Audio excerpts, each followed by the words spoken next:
How's it going, everyone? My name is DrapPep. Welcome back to another episode of this series. I've mentioned before that I was born with autism and I was diagnosed at a young age. Now, of course, when I say young age, I don't mean baby. All right, they're not testing babies for as far as I know. Um, they're it's a test normally meant for when you start showing signs, and then they give you the test. But I think one of the signs that I had at a young age was that I was nonverbal until 4 years old. And to have a delayed speech is kind of common with people with autism. In fact, I have an article here from Reddit. It's r/slash autism parenting. The article is titled "The Mythical Kids Who Start Talking When They're 4. Does Everyone Seem to Know One?" I First of all, I love that they call it mythical, like as if kids not speaking right away is just a myth. like, um, but I'm gonna do my best to read this. This post is under venting slash needs support. So this is a person who's venting about this article. But in the comments below it, there's a lot of people who are saying that this is very common. That they all know someone with children with autism who don't start talking until 3 to 4 years of age. I'm going to do my best to read this, but just so you know, I'm also dyslexic. So if I mess up anything, that's the reason why. I'm also not great at reading. just just unpackaging all of my things. I also have a little bit of ADD, all right, and I also have a little bit of speech impairment, but you know. So the article says, "My son is 2 years old, nonverbal, and very likely autistic, pending official diagnosis later this month. When my friends, even really close friends and family, ask about his speech, and I reply that he's not making progress yet, they always immediately tell me about some kid they know about who didn't talk until age 4 or 3 or 5 or whatever. And he's totally fine now. And they're often so eager to tell me that they interrupt me, cutting off the rest of what I wanted to share. I know they're just trying to be reassuring and trying to make themselves feel better for asking about a potentially uncomfortable topic.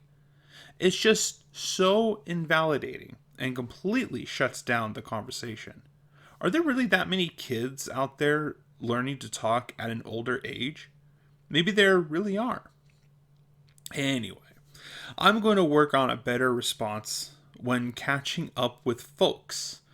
It's usually people that I'm legitimately close with. So I think if I just respond with more nuance up front, or even lead with, "Thanks for asking.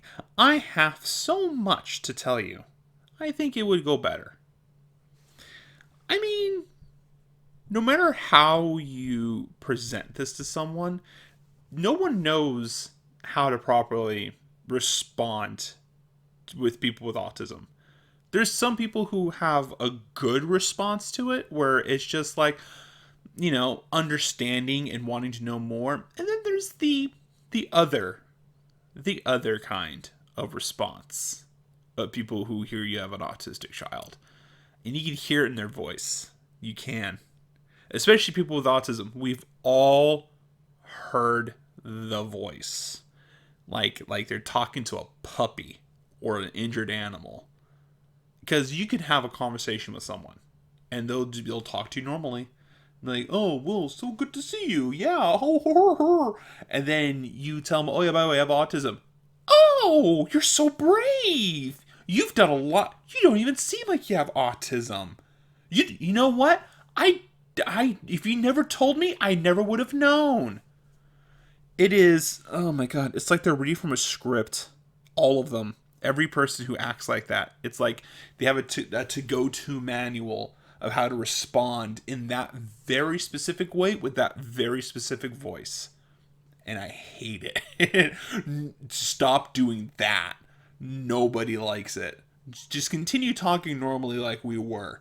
Accept the diagnosis and move on. You don't need to linger on it for too long. You don't need to highlight it either. There's no. Listen, people with autism, especially as adults, we're letting you know the way that we're acting is due to the autism. Not because we can't make it or can't fake it. It's because of the autism. We're not fishing for compliments. We're just giving you a heads up. All right. You, especially if we're meeting you for the first time, then it's a warning. We're letting you know up front. You're gonna hear some weird stuff from us. All right. You're gonna see some questionable activities. Don't worry. It's the tism. So don't you fret. All right. Everything's gonna be okay. The least thing we want you to do is use that voice, that condescending voice with those stupid, scripted responses. I've heard these responses before. I never would have known if you had not told me you had autism. You speak so well with someone with autism. You don't even act like someone who has autism. Are you sure you have autism? When was the last time you were tested? And finally, and I hear this one a lot, interesting, I know a lot of people with autism and you don't act like any of them. Here's what's funny. Anyone with autism who just heard those, I guarantee you they can vouch they have heard at least one of those five, if not more. All right, I only list off the most common ones that everyone says. The most common ones. I've heard others, all right, not just those five, but those were the common ones. And let me be the first to publicly announce: stop doing that. Nobody wants to hear it. Nobody cares to hear it. Those five especially, all right, doesn't matter. We half the time we stop listening. All right, when we know where that's going to lead, that where your train of thought was going, we clock out, we disassociate. But back to what I was mentioning earlier, that yeah, being nonverbal at an early age is kind of a sign that your child has autism. And it's not that big of a deal. It's really not. Now, for me, my being nonverbal made me kind of not good at talking. So I had to go to speech therapy. For to this day, I still have a hard time saying certain words. And I have people correcting me 24/7. I will say a word and then they'll be like, that's not how it's said. All right. Well, I have a speech impairment, so thanks for that. Like, do you go up to people who are stuttering and like correct them? Do you go up to people who are like vision impaired and being like, what? That's not the spoon. That's the spork. Like, bro, you don't need to correct me all of the time. Same thing with like my spelling, all right? And I'll have to get into that some other episode about my spelling. But like I have dyslexia. So I would know how to spell something, but then it gets all jumbled in my head. The speech impairment is the same thing. Like I know the word, it's just sometimes my tongue doesn't. And when I try to say the word, my tongue just doesn't know the word and just fumbles through it. But it's okay. I took speech therapy for that. Everything's fine now. I could say words so gooder. So much gooder now. I still have a hard time saying gingerbread though. Like if you ever hear me try to say the word gingerbread man, I have to say it like that. Oh, as I'm going to just fumble through that word if I say it any faster than that. Same thing with the word Pluto. That was another hard one for me. And I still sometimes mess that up. So I still have words I work on, right? I every so often I will have to like repeat it over and over again so that my tongue gets used to saying it.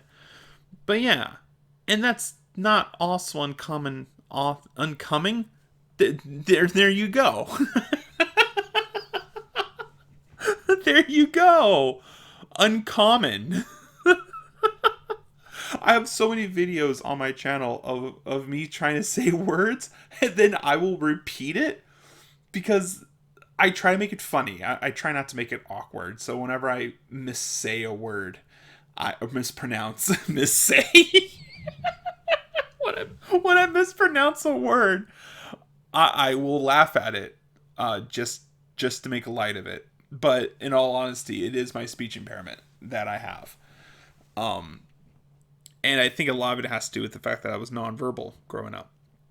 And again, having speech impairment is not that big of a deal. A lot of kids, when they become verbal with their autism, yeah, they will probably end up doing speech therapy, which is kind of given. But it's nothing that can't be overcome. That's going to be it for this episode. Thank you for listening.